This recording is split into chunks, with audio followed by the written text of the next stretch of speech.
नारायण नारायण हरे हरे। भागवत कथा शुरू करने से पहले मेरी कुछ क्वेश्चन है आप लोगों से।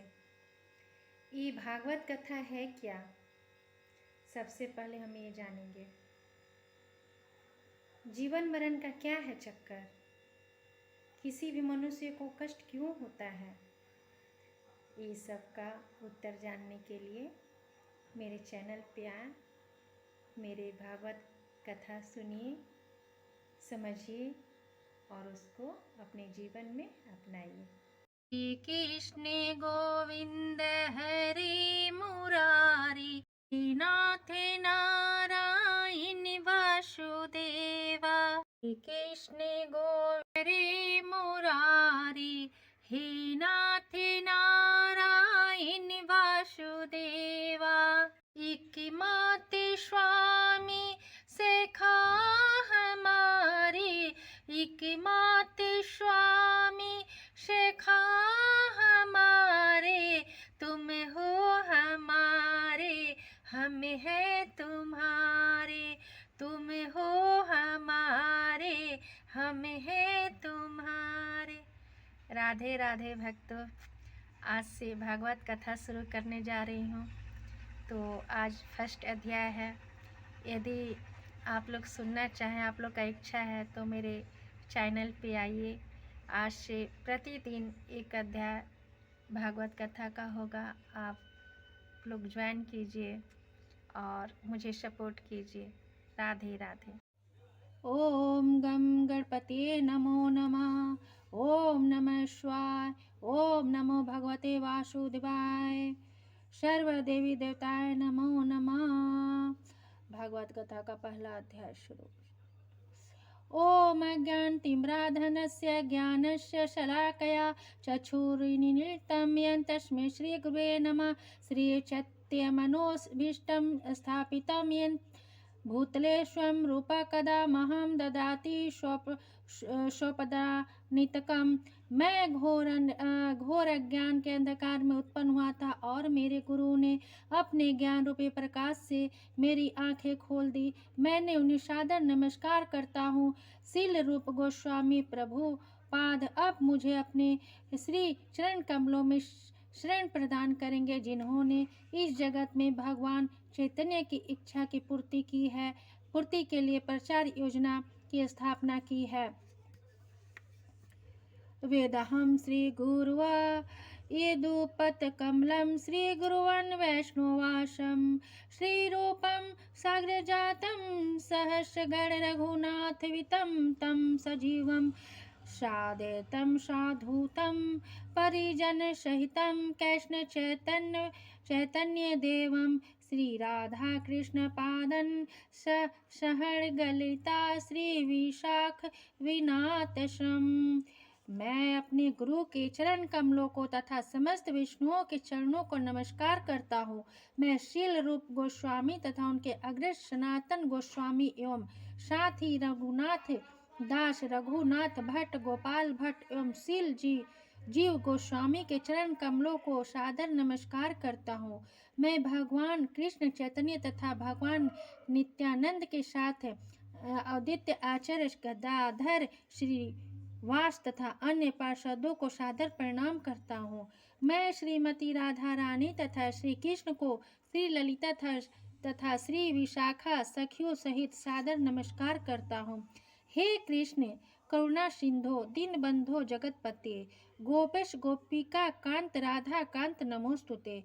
हे कृष्ण आप दुखियों के सखा तथा सृष्टि के उद्गम हैं। आप गोपियों के स्वामी तथा राधा रानी के प्रेमी हैं। मैं आपको सादर प्रणाम करता हूँ। तत्काश्य गौरिंगी राधे वृंदावनेश्वरी वृषभानुसुते देवी प्रणामी हरि प्रिये। मैं उस राधा रानी को प्रणाम करता हूँ जिनकी शारीरिक कांति पिछले सोने के सरस है, जो वृंदावन की महारानी है। आप राधा वृषभानु की पुत्री हैं और भगवान कृष्ण को अत्यंत प्रिय हैं। वाक्षा कल्पतरुभ्यश्च कृपा सिन्धुभ्यमेवं च पतितानं पावनेभ्यो वैष्णवभ्यो नमो नमः। मैं भगवान की समस्त वैष्णव भक्तों को सादर नमस्कार करता हूँ। वे कल्प वृक्ष के समान सबों की इच्छा पूर्ण करने में समर्थ है तथा पतित जीवात्माओं के प्रति अत्यंत दयालु है। श्री कृष्ण चैतन्य प्रभु नित्यानंद, श्री अद्वैत गदाधर श्री वासादि गौर भक्त वृंद। मैं श्री कृष्ण चैतन्य प्रभु नित्यानंद, श्री अद्वैत गदाधर श्री वास आदि समस्त भक्तों को सादर प्रणाम करता हूँ। हरे कृष्ण कृष्ण कृष्ण हरे हरे, हरे राम राम राम हरे हरे। भागवत गीता को गीतोपनिषद भी कहा जाता है। यह वैदिक ज्ञान का सार है और वैदिक साहित्य का सर्वाधिक महत्वपूर्ण उपनिषद है। निस्संदेह भगवत गीता पर अंग्रेजी भाषा में अनेक भाग्य प्राप्त है, अतः एक अन्य भाष्य की आवश्यकता के बारे में प्रश्न किया जा सकता है। इस प्रस्तुत संस्करण का प्रयोजन इस प्रकार बताया जा सकता है। भगवत गीता का मर्म भगवत गीता में ही व्यक्त है। यह इस प्रकार है, यदि हमें किसी औषधि विशेष का सेवन करना हो तो उस पर लिखे निषेधों का पालन करना होता है। हम मनमाने ढंग से या मित्र की सलाह से औषधि नहीं ले सकते। इसका सेवन लिखे हुए निर्देशों के अनुसार या चिकित्सक के निर्देशानुसार करना होता है। इसी प्रकार भागवत गीता को इसके वक्ता द्वारा दिए गए निर्देशानुसार ही ग्रहण या स्वीकार करना चाहिए। भागवत गीता के वक्ता भगवान श्री कृष्ण हैं। भागवत गीता के प्रत्येक पृष्ठ का उनका उल्लेख भगवान के रूप में हुआ है।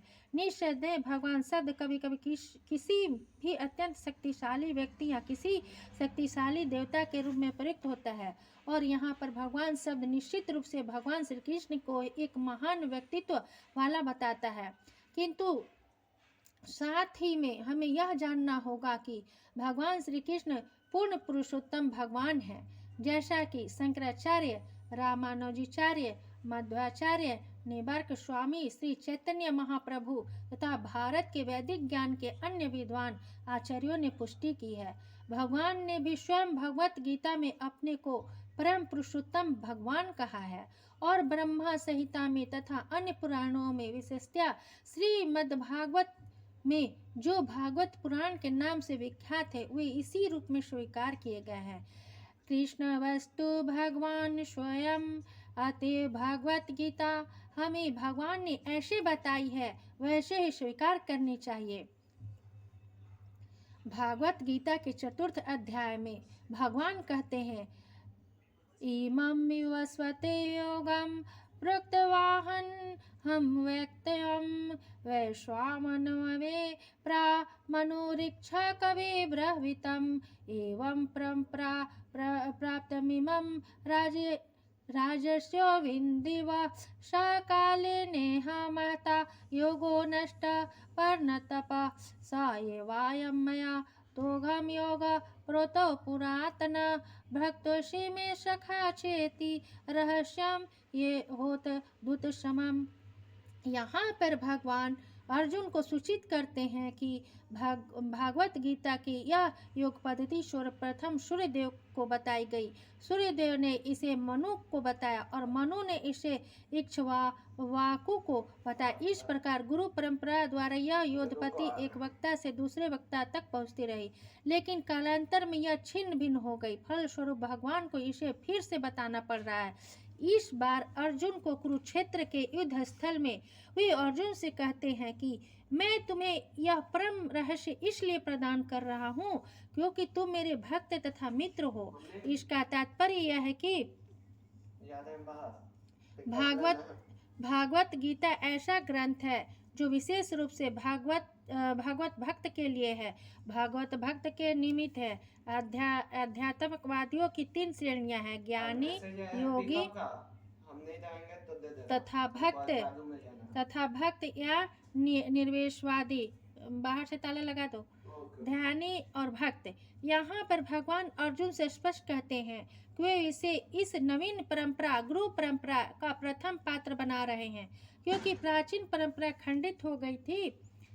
अतः यह भगवान की इच्छा थी कि सूर्य देव से चली आ रही विचारधारा की दिशा में ही अन्य परंपरा स्थापित की जाए, और इनकी यह इच्छा थी कि उनकी शिक्षा का वितरण अर्जुन द्वारा नए सिरे से हो। वे चाहते थे कि अर्जुन भागवत गीता ज्ञान का प्रामाणिक विद्वान बने। अतः हम देखते हैं कि भागवत गीता का उपदेश अर्जुन को विशेष रूप से दिया गया, क्योंकि अर्जुन भगवान का भक्त, प्रत्यक्ष शिष्य तथा घनिष्ठ मित्र था। अतः जिस व्यक्ति में अर्जुन जैसे गुण पाए जाते हैं,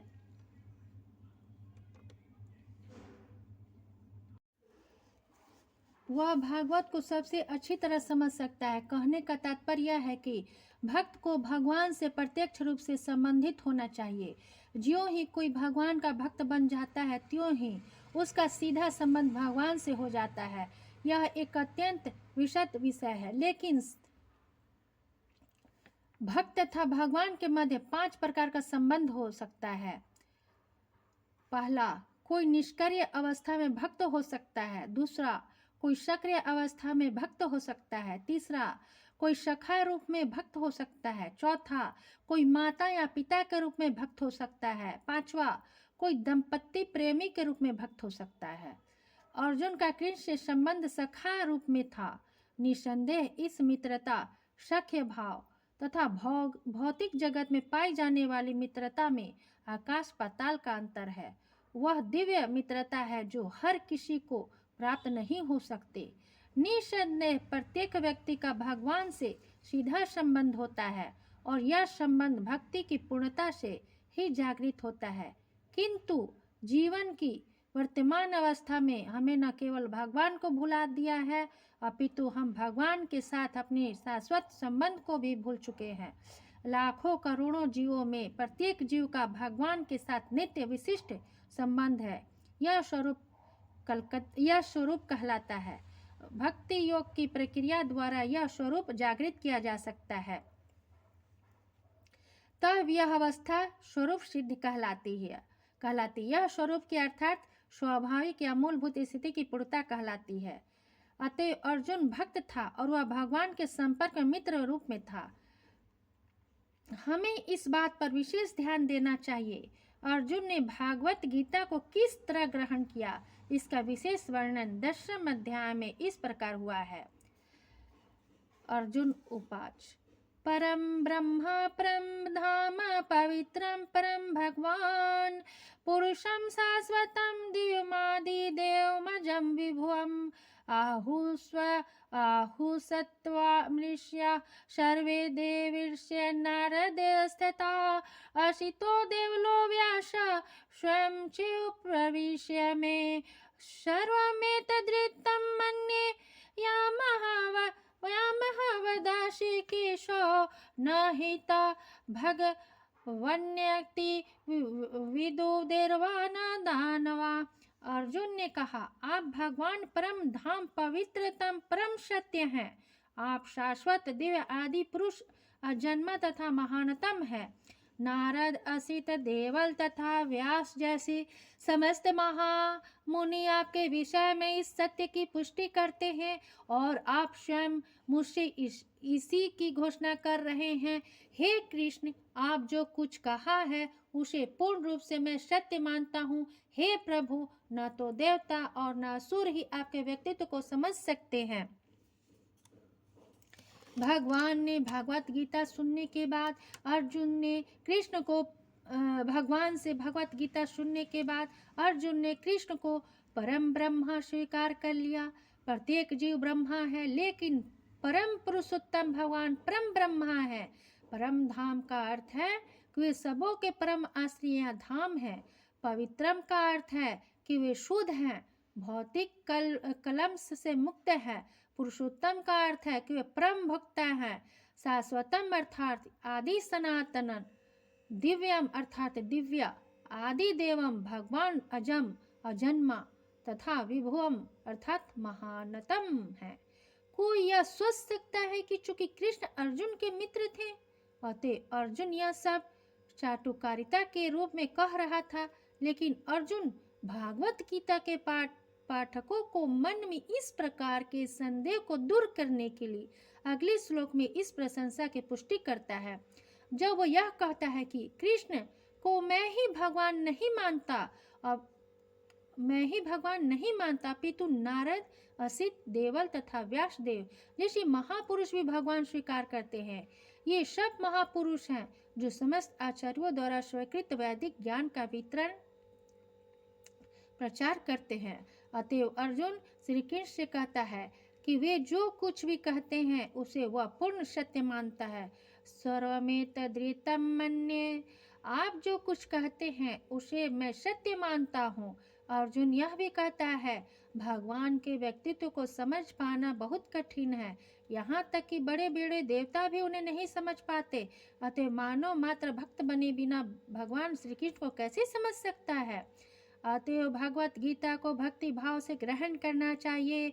किसी को यह नहीं सोचना चाहिए कि वह कृष्ण के तुल्य है, नहीं, यह सोचना नहीं चाहिए कि कृष्ण सामान्य पुरुष है या कि एक महान व्यक्तित्व है। भगवान श्री कृष्ण साक्षात पुरुषोत्तम भगवान हैं। अतएव भागवत गीता के कथानुसार यह भागवत गीता को समझने का प्रयत्न करने वाले अर्जुन के कथा अनुसार हमें सिद्धांत रूप में कम से कम इतना तो स्वीकार कर लेना चाहिए कि श्री कृष्ण भगवान हैं, और उसी विनीत भाव से हम भागवत गीता को समझ सकते हैं। जब तक कोई भागवत गीता का पाठ विनम्र भाव से नहीं करता है तब तक उसे समझ पाना अत्यंत कठिन है, क्योंकि यह एक महान रहस्य है। भागवत गीता क्या है? भागवत गीता का प्रयोजन मनुष्य को भौतिक संसार के अज्ञान से उबारना है। प्रत्येक व्यक्ति अनेक प्रकार की कठिनाइयों में फंसा रहता है। 21 प्रकार अर्जुन भी कुरुक्षेत्र में युद्ध करने के लिए कठिनाई में था। अर्जुन ने श्री कृष्ण की शरण ग्रहण कर ली। फलस्वरूप इस भागवत गीता का प्रवचन हुआ। केवल अर्जुन वरन हम में से प्रत्येक व्यक्ति इस भौतिक अस्तित्व के कारण चिंताओं से पूर्ण है। हमारा अस्तित्व ही अनिश्चितत्व के परिवेश में है। वस्तुतः हमें अनिश्चितत्व से भयभीत होना चाहिए। हमारा अस्तित्व सनातन है, लेकिन हम किसी न किसी कारण से असत में डाल दिए गए। असत का अर्थ उससे ही जिसका अस्तित्व नहीं है। कष्ट भोगने वाले अनेक मनुष्यों में केवल कुछ ही ऐसे हैं जो वास्तव में यह जानने के लिए जिज्ञासु हैं कि वे क्या हैं, वे इस विषय में स्थिति में क्यों डाल दिए गए हैं, आदि आदि। जब तक मनुष्य अपने कष्टों का विषय में जिज्ञासा नहीं होती तब तक उसे अन्य अनुभूति नहीं होती। वह कष्ट भोगना नहीं अपितु सारे कष्टों का हल ढूंढना चाहता है। तब तक उसे सिद्धि मानो नहीं समझना चाहिए। मानवता तभी शुरू होती है जब मन में इस प्रकार की जिज्ञासा उदित होती है। ब्रह्म सूत्र में यह जिज्ञासा को ब्रह्म जिज्ञासा कहा गया है, अर्थात तो ब्रह्म जिज्ञासा। मनुष्य के सारे कार्यकलाप असफल माने जाने चाहिए यदि वह परम ब्रह्मा के स्वभाव के विषय में जिज्ञासा न करे। अतएव जो लोग यह प्रश्न करना प्रारंभ कर देते हैं कि वे क्यों कष्ट उठा रहे हैं या वे कहाँ से आए हैं और मृत्यु के बाद कहाँ जाएंगे, वे ही भागवत गीता को समझने के सुपात्र विद्यार्थी हैं। निष्ठावान विद्यार्थी में भगवान के प्रति आदर भाव भी होना चाहिए। अर्जुन ऐसा विद्यार्थी थे। तो भागवत कथा का आज यहीं पे हम अध्याय समाप्त करते हैं। फिर नेक्स्ट दिन भागवत कथा का दूसरा अध्याय शुरू करेंगे। ओम नमो भगवते वासुदेवाय नमो नमः।